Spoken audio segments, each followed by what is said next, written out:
You're listening to Happy Hour Hustle from the creative geniuses here at 834.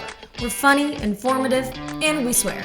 We talk all things marketing, communication, small business, plus we offer up hot takes on our industry and whatever else we feel like talking about. So, grab your drink of choice. It's always 5 o'clock at 834. And crank it up. Hi, everybody. I'm really excited about this Happy Hour Hustle. A big reason we launched this podcast, however many years ago, was to educate, inform, advocate, and as a small business owner, we know this is hard. Preaching to the choir here. My hope is that, by providing resources and educating around some of the major, issues and costs that we're dealing with, that you have options. So today we're talking to Nathan Barr from HealthBar. And HealthBar is a different way to approach healthcare. I think if I could get one thing across to you, it can help reduce your healthcare costs between 10 to 15% as a small business owner a year. They're not a healthcare provider, but they're not insurer, I should say, but they do provide healthcare. They are taking care of your employees and they're taking care of you, and they're providing concierge service at which by the way, is just knowing the name of your primary care provider. And I remember that being a thing when we were kids. Now, when I get asked that question, I'm like, I don't know. I have no idea. I see who was ever available because that's how our system is set up. So what Nate and his team are doing is very groundbreaking. Only an entrepreneur could decide that this is something they want to fix. Nate is also a licensed nurse. He has easily over a decade of experience. And I think as somebody who has worked in the industry, has had to navigate the industry, and then also is running a business providing healthcare to his employees as well, he is uniquely positioned to educate, to provide the service, and to help small businesses navigate it because it's a shit show, quite frankly. So you're really going to enjoy this conversation. We have a lot of resources we're going to post. One of the reasons I invited Nate on is because he uses his platforms, LinkedIn specifically, to really educate, around the things that are happening. He's also hosting Healthcare 2026, which is a conference in April here in Grand Rapids. We will also link to that, and that's really open to anyone. As a small business owner, we're forced to be educated on things that, quite frankly, we never thought we would have to be. This is one of those. And I'm navigating it right now, which is, selfishly is why I wanted to talk to him. So buckle up. This is, it's not a super long podcast because, I have ADHD, but this is an important conversation. Welcome, everybody, to Happy Hour Hustle. I'm really excited to chat with Nate today. I think healthcare is on everybody's mind right now, especially if you're a small business, because, well, quite frankly, like it's already hard enough. And thanks everyone for making it harder. But what I love about this is, like, technically, Nate, you are a small business. So this feels like, the right audience to be talking to because you get it. Like, you get this. This is hard. Like, really, really hard. Yeah. No, it's interesting living it as well as providing the service to businesses. And I'm a huge fan of just say, practice what you preach. Yes. If you're going to do it yourself. If you're going to tell others to do it. And so it has been interesting as a business owner, small business owner, navigating this for other businesses, but then doing it for our own team as well. Yeah. So tell everybody who, I feel like, people know who HealthBar is, but, and also, is that like purposefully a play off your name? It is. The legal name has two A's in it. And then early in the business, nobody could spell it right. So I dropped an A.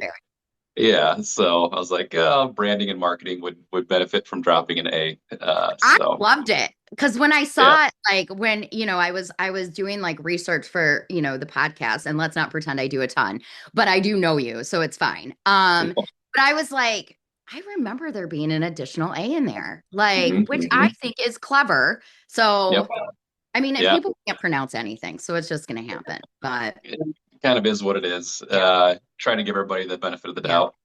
Yeah. But okay, so health bar. Let's explain. Give us the an overview of the business. Really, what we're trying to solve is access, so healthcare access from a primary preventative care standpoint, but also bringing transparency to the healthcare system. So you think about traditional payer models surround insurance and usually are reactive and focused on sickness. We're trying to recreate how primary preventative care can be accessed and then paid for in more of this capitated payment model, subscription fee model, trying to blend a lot of different things that are successful for a lot of practitioners. Direct primary care is, increasingly more successful. Concierge Yeah. medicine, Yes. a lot of people pushing for transparency. So a lot of these pushes and the momentum in the market are really harnessing with our model into, I would say, a singular, comprehensive model that we feel can be scalable across the U.S. Kind of explain that a little bit because I feel like when we say concierge medicine, it doesn't sound accessible, but like as somebody who has that, because when you, especially when you're older in your 40s and you're perimenopausal or menopausal, as all of us women are, uh, you stop giving any fucks and you realize that like the traditional model is not, I mean, Yeah. you're not going to get the care you need or the attention that you need. And quite frankly, the education, because we don't know what we don't know. And trying to navigate this is really hard. So talk a little bit about that and what that word really kind of means. The feel of the product is a concierge feel. We connotate concierge to expensive, right? Usually you hear something concierge, it's like, oh, I'm gonna go, do concierge parking and I'm gonna have to pay Mhm. $40 for that. Yeah, Or maybe a traditional concierge practice, I'm gonna pay 10 grand a year for it. yeah, Our model provides the concierge level of service, but to the broader population. And we solve for that via our relationships and work through employers, through schools, hmm, really contracting directly with those entities to get access to their populations.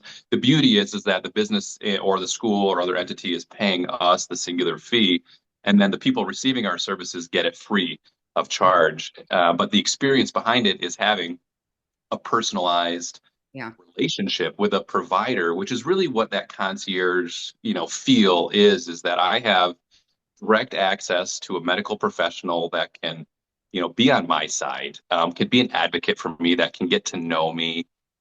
And when you get that foundation in place for an individual where they actually feel heard and that somebody's actually working for them and not Yeah. for the system, then you can make some really awesome things happen. Well, and you said something interesting, which I want to like go back to. It's being proactive versus reactive. And I think because of the way our healthcare system is structured, it's reactive. Like it's almost like that's encouraged.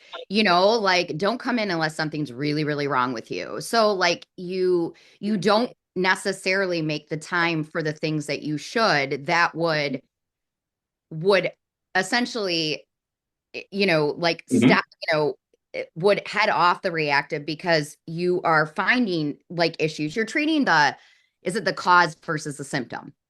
Yeah, so it goes as deep as our educational system and how clinicians are trained. Quite Yeah. honestly, we go to school and we're taught how to identify disease, how to diagnose, how Yeah. to do skills and use medications, and really this more prescriptive diagnostic path. We're taught almost nothing about how to live healthy lifestyles and how to nurture our Yeah. bodies to be their best healers. And that's where we've looked at it traditionally in healthcare, where, if you're in a hospital and you're talking about nutrition and, breathing techniques and hydration and Yeah. movement and these other things, they're like, that's frou-frou stuff. That's for somebody else. We do the cool stuff, right? Like we do the big Right. procedures and the big, shiny, sexy things. Yeah. The things Um, that make them money. yeah, it's Yeah. just it is. It's the way it's financed and it's all these things. And prevention is not sexy, right? It's the long haul, it's the grind, it's the day to day. And so we've tried to embrace that side of it and then make a business that it makes financial sense to embrace that side of it and to have an outcome be less dependency Yeah. on healthcare versus more dependency on healthcare. Yeah. And talk a little bit about like the solutions that you provide and specifically how you kind of price it for small businesses. Mostly this is just me needing to know, especially with my Yeah, plan coming up in April. And I mean, yeah. dude, it's confusing. I mean, you know this, you do this for a living, but Mhm. I'm not an expert in this shit. Like I'm trying to run a business that's marketing focused and like e-learning focused and program focused. I don't know anything about healthcare. No, insurance is really just a tool to shift risk. So if I'm thinking about it myself, like I insure my car, I insure my house, I Yeah. insure anything else. So I'm worried about it burning down or getting in a, Yeah. car accident and have it be totaled. If we think about health insurance similarly, we want to shift all the risk over to the insurance company. So that way it's like, I'm going to buy that insurance plan. Yeah. And if shit hits the fan, like they're Yeah. going to pay for it. Right. Yeah. And so there's an element, especially with someone's health. Health is so personal Yeah. and there's so much fear around it because of the unknown that you want to have something in place, like a catastrophic style plan. The problem is that back in '09 when the ACA rolled out, Yeah. they kind of got rid of catastrophic plans that you could buy unless you're in a very specific class of individuals. And so Yeah. generally that's not available anymore. And businesses have, borne the brunt of this as Yeah. those mandates have come along Yeah. too, especially small businesses and some of the mandates. So really, I think what we're looking to do is to, we're not an insurance product, but what can we do is reduce the risk of a population for a more major incident, Yeah. which reduces that risk profile of them. Yeah. So it's super complicated and there's all different types of insurance plans, right? You have fully insured, level funded, Yeah. self-funded, like the whole, alphabet soup of options. And what we're trying to do is come in and be a partner and an advocate. And I think one of the things we started to talk about is being a true fiduciary for Yeah. a business or organization. Like, what's your best interest? Like, Yeah. you just pay us for our services. I'm not making money anywhere else, right? Like I don't get a commission. Yeah. I don't get volume incentives to Yeah. do this or that. So how do we act as a true fiduciary for you as an organization? Which I love because I don't know what I don't know. And it's Yep. not like I'm asking you to understand like marketing. And sometimes you feel like you need almost like a PhD to understand this stuff, which kind of gets to the point like, how the hell did you end up here? Like what made you say, it would be fun? Our healthcare industry seems like everything's Oh, real simple. Like, let's just do it's it. it's wild. I think back at the journey, and I do wonder sometimes, like, how did we get here as an organization? How did I Yeah. get here in my career? And it was a series of events. And honestly, it was something, things happen and it's just one day, one step at a time. Yeah. And honestly, after accumulation of all of that, just consistently moving forward, despite the ups and downs. Like sometimes people look on the outside and they're like, "Oh my gosh, you made it, right? Like you built a business and you're succeeding." I was Yeah. like, You're "Yeah, but you don't understand the shit we went no, through for 3 to 4 years yeah. building this." Yeah. And so people look at entrepreneurship and it seems like this some thing. And I was like, honestly, unless you got a super strong stomach and a Yeah. ton of resiliency and great support, entrepreneurship is hard Oh and my it God, can it sucks. suck. I always think it's hilarious when they teach it in school or like they'll Yeah. like you can get like a degree in it. And I said, and I always feel like, no, no, no, you're born this way. Something is broken in your brain. Like, and you're like, you know what? Let me do the most difficult thing I could ever Yeah. imagine doing. And then people be like, wow, good for you. You did it. And I was like, no, no, no. Yeah. No, 19 years here, I don't feel like I did it. I don't know that you ever fully feel like good. I've had this thought too, and I'll take on these big projects. We're putting on this conference in April, right? These things. It's like, why did I Why did decide you to do do this? Because I'm Yeah. putting all this pressure on Yeah. myself, but it's almost this drive. I just feel so passionate about caring for people and having experienced the system for what it is and seeing the pain it's putting so many people in our business communities through. I just feel such a strong calling that I have to try to fix this or at least be a part of Yeah. something that is fixing it. So that's really what drives me is just Yeah. it's not easy and there are days where I just want to like Close the disappear. business. Yeah. Yeah. And Hide in like, your I'm basement. done. Yeah, I have Yeah. those. Yeah. I think Yeah. it's funny because I do think entrepreneurs, when they start their business, it's to solve a problem. Um, like, so we start it because we are totally idealistic and we want to save the world. And we just think, well, if not me, then who? Which is true. And I think, well, first of all, I think you're tackling one of the hardest things. And you have to navigate like the existing like insurance companies. Like you have a partnership with Priority Health. So will you talk a Mhm. little bit about that? Yeah, we're working with various industries and entities within those industries. So in the insurance world, we work with insurance brokers, with payers. You have insurance providers like Priority. You'll have TPAs like ASR. Nomi's a familiar name now. All these different players in the market. Super complicated for another day, but specifically with Priority, it's interesting as you see these relationships form Yeah. is that there's value in their end on having a healthcare partner that can do pop health in Yeah. this way. If Yeah. you think about traditional insurance, you pay them that premium, you're shifting the risk to Yeah. them.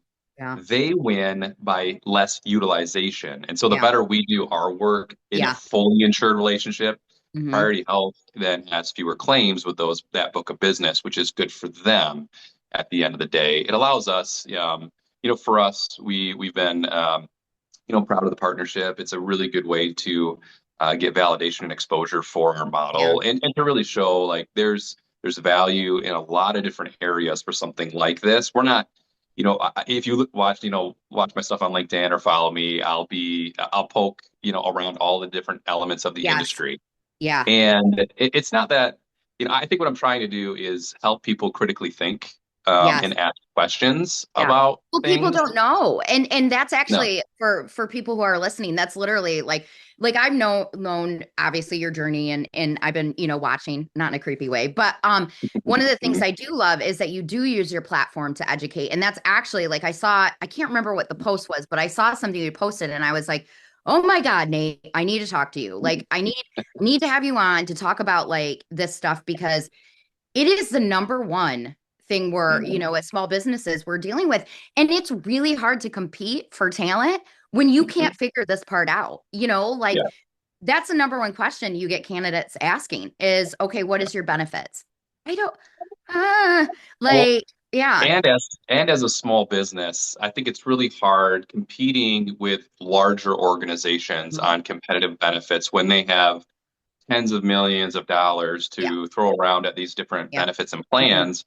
And then you, as a small business, they're like, "Well, what are you going to offer me?" Like, do you understand? I'm just surviving right now, or I'm right, growing and I'm right, reinvesting in the business. yeah, And so from the employee side, we actually recently had this conversation within our leadership team. We were saying, it's really interesting as we've grown, and the yeah, people that have joined our business early on joined because they felt so passionate about the vision. And then as we grow larger and larger, and we're hiring more providers, it's becoming as if, they're being hired into just a job then, right? They like what we're yeah, doing and they're great people, but this is a job to them, not necessarily like I'll go down with the ship kind of thing. yeah, And so yeah. it's different. Yeah. Yeah. And I do want to talk a little bit because like I think people get confused. You're not insurance. Correct. Um, so, but what you do can save small businesses money. I think I read something about between like 10 to 15% annually. Will you kind of explain that? It's really in that, in where we really level up our strategy is in that level funded or self-funded insurance Yeah. strategy. This is harder for small businesses to obtain, but there are options out there Yeah. that, Yeah. that we can discuss too. But really, what we're doing is looking at that population and saying, where is most of the medical spend occurring, and how do we work with those individuals and or that entire group to, instead of them going to hospital A, B, or C or get these services over here, the business is paying us a fixed amount. How do we take as much of that care being done in an expensive setting and shift it over to this Yeah. capitated fee to where the more they use us, the more value they get and the more savings they generate. And so that's the whole idea is kind of redirecting the funnel over to our services. So let's say you're paying, X dollars a month for us to be available to you. Yeah. We want to be busy and productive, and we really Yeah. want to make people healthy because then it reflects on that business's risk profiling when they're buying insurance. And I do, I do like, as somebody like, when you're busy, like from a, like a client or a customer side for you, like, not even talking as a business owner, but I like the fact that there's telehealth and, video health, Mhm. whatever it's called. And that, but you also have a location, and also your people will come too. we Like, go we go right on site to a lot of the organizations we work with to be literally a physical presence within their brick and mortar, and that's the ability for us to expand our on-site access model literally yeah, anywhere. We have contracts that are headquartered here in West Michigan, but they have locations in Illinois or Ohio or yeah. Alabama, and we're Hmm. on site serving those populations. It's kind of the natural way I think we'll grow is through these shared relationships with employers and agencies and payers. Are you fully, so you just mentioned Ohio. So talk to me a little bit about like, because I'm in the process of offering a job to an out-of-state employee, and I'm like, shit, what do I do? Because Yeah. like my plan is in state, or I don't even know how to call it, what to call it, Nate. But like, so I'm just really struggling with that right now. Like, what do I Your do? your payer, if you're going to buy a traditional plan, your payer typically has to rent a network to use. So let's say you have a priority plan here, they might rent a Yeah, United network down there. And then there's a separate, almost like payer plan that's associated with that individual. The nice thing about our services, because we are completely disconnected from that payer yeah. world, is that for us to go into a new state, it's actually fairly easy. Okay. There's things with licensure and credentialing that we have to do to be authorized to practice in those states. But we've worked with patients in over 36 states right now virtually. And then in person, we're working with patients in 4 different states, and we're seeing that continue to expand. So Yeah, it's really not crazy. And when you take the insurance, cobweb of it all yeah, out of place, and you just connect a yeah. provider with a patient and make the payment transparent and easy, it's not that hard. And it And just that's seems, something you yeah. navigate, right, for the business. Correct. Yeah, we'll help Take them credit. with our side of it. What we'll Mhm, do is really say we're going to establish that care relationship with a health bar mhm. provider, a W-2'd Yep, employee of ours, love it. and we're going to create that linkage. And then when that patient utilizes our services, they don't pay anything. So it's really fantastic to have. And again, the ability to text your provider, to call them, jump on a video call, Yeah, to send them an yeah. email. I mean, you can imagine we're all busy, and what do we Mhm. do all day long? We text, we Yeah, call, right? We do this. yeah. Um, the lowest hanging fruit to make it the easiest for someone to use. Well, and I think it's really appealing to the younger generation, because that is what they want to do. And I remember always being asked like, "Who's your primary care provider?" And I was like, "I have no idea." Like I mean, I don't. It's not like I know my doctor by name, and that's what Yep. our parents had that. I remember that. Like Mhm. my we went to the same doctor since we were kids. Like Mhm. we knew him by name.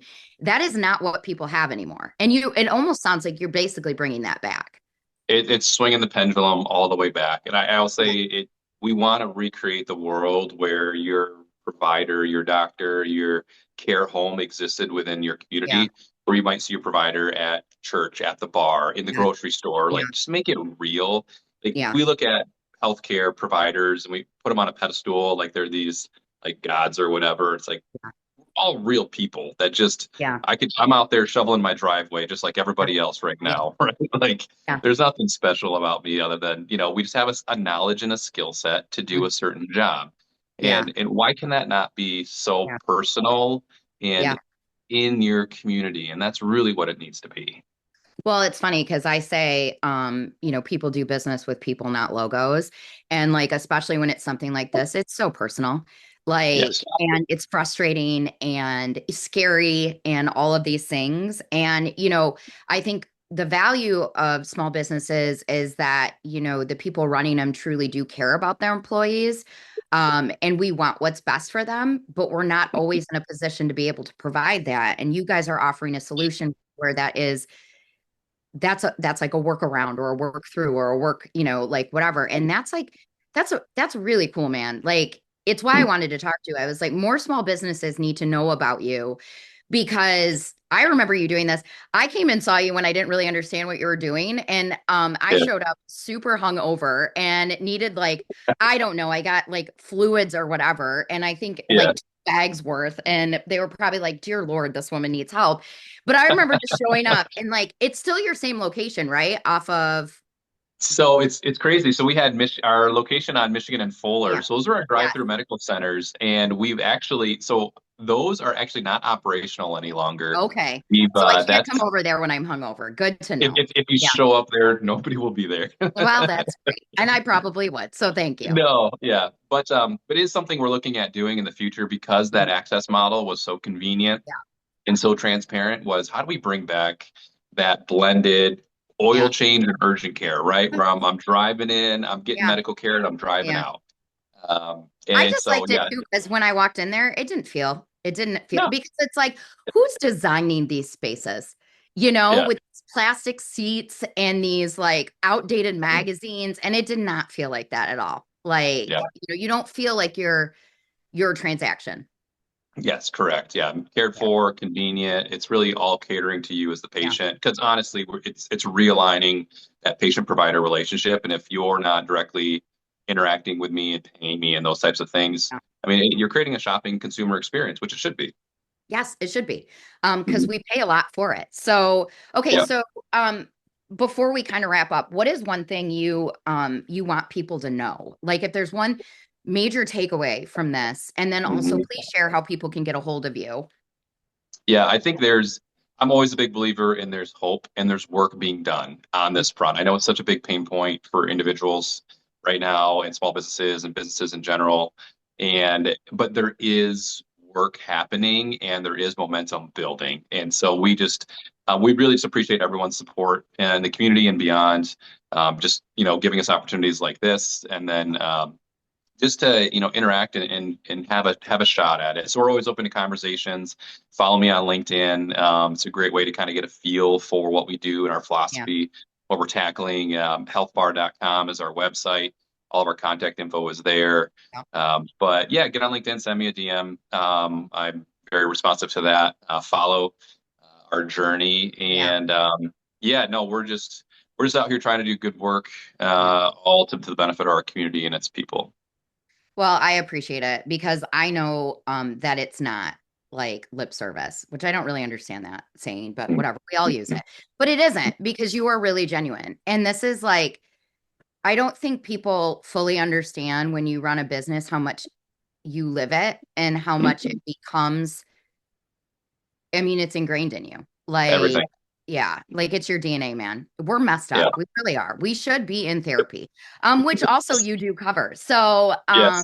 I would Yep. We do. just one request. Could you just figure Mhm. out the pet thing? Could you just fix that industry? Yeah, pet insurance. I actually have some colleagues who have a niche in the pet space. Oh my So God. whenever you post this and we get it out Yeah, there, I'll yeah, include a link to their business in the yeah, comments. yeah. I'm just gonna need that now because I just paid $15,000 for my Doberman. Oh And no. yeah, yeah. And like what the Oh, best part is the pet insurance kicked in the day after her emergency. So that was great. Still gonna no, try terrible, that process, but it'll be terrible. like, no, lady, it's pre-existing. But I mean, it is, it's Yeah. just I mean, Hmm. and I think about all the people, well, you have this with humans and pets, all the people who Yeah. have to make really shitty decisions because they're not in a position financially. Yep. So yeah.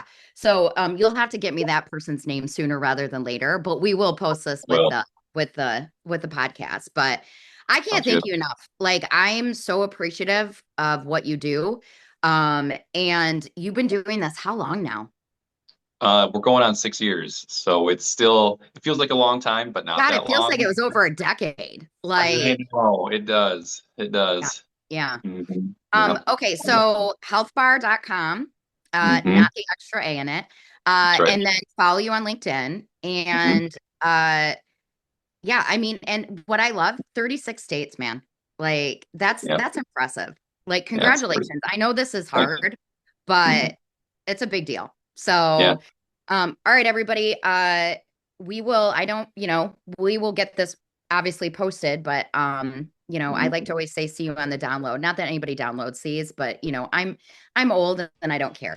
So that's what I'm gonna say. But thank you for being on Happy Hour Hustle. I really appreciate it. And Yeah. our goal is to drive awareness around resources for small business. because Mhm. no one understands better than a small business how hard it is to be a small business.